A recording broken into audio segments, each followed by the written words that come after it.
একদিন নবী করিম সাল্লাল্লাহু আলাইহি ওয়াসাল্লাম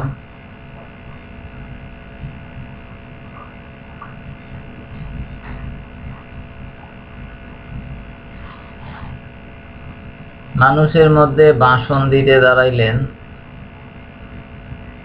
তিনি আল্লাহর যথোপযুক্ত প্রশংসা করিবার পর দাজ্জালের বিষয় উল্লেখ করিয়া বলিলেন,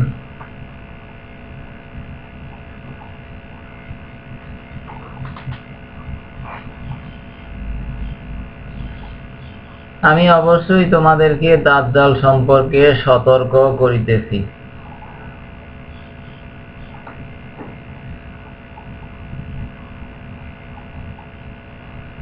আর এমন কোন নবী অতিবাহিত হন নাই যিনি দাজ্জাল সম্পর্কে তাহার জাতিকে সাবধান করেন নাই।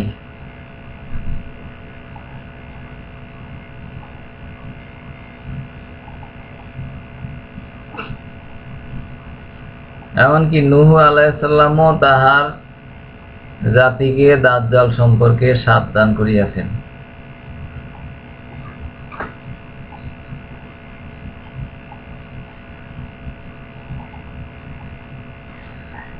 কিন্তু আমি তাহার সম্পর্কে এমন একটি কথা বলিতে চাই, যাহা অন্য কোন নবী তাহার জাতিকে বলেন নাই।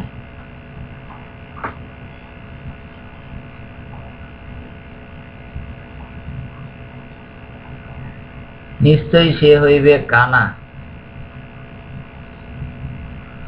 অথচ আল্লাহ তো কানা নহেন।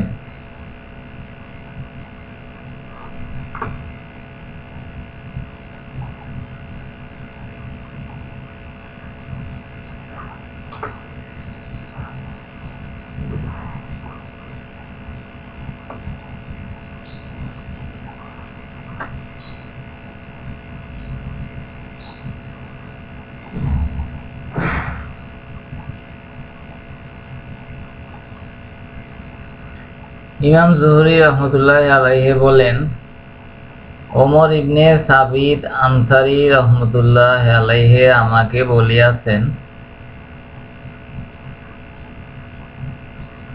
তার নিকট নবী করিম সাল্লাল্লাহু আলাইহি সাল্লামের কতিপয় সাহাবী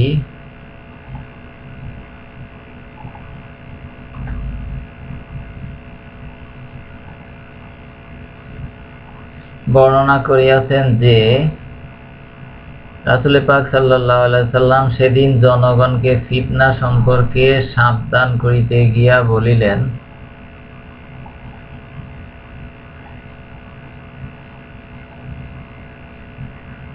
জানিয়া রাখিও,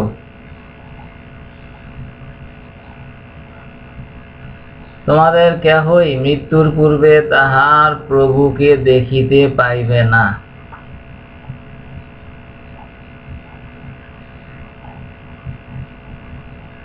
অধিকন্তু তাহার দুই চোখের মধ্যবর্তী স্থানে কাফের শব্দটি লিখিত থাকিবে।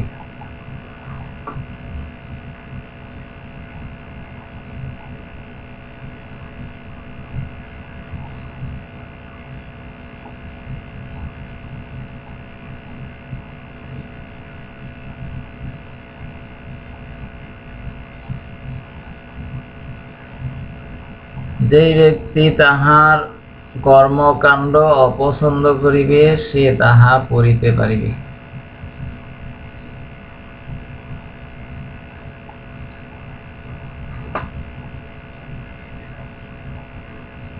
আল হাদিস তিরমিজি শরীফ হাদিস নাম্বার 2182।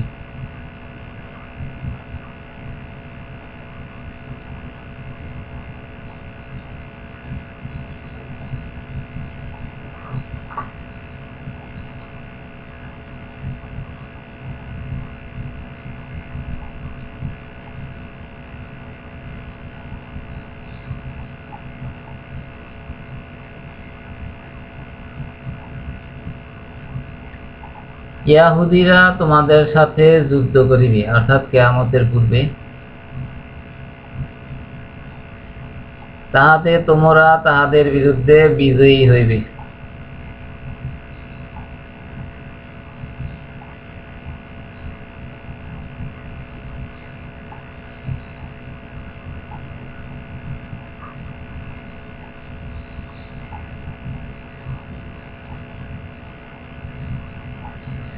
এমনকি পাথর পর্যন্ত বলিবে, হে মুসলিম,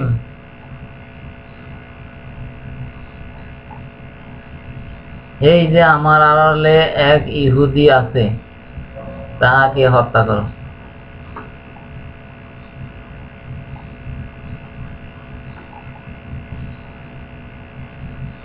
আল হাদিস তিরমিজি শরীফ, হাদিস নাম্বার 2183।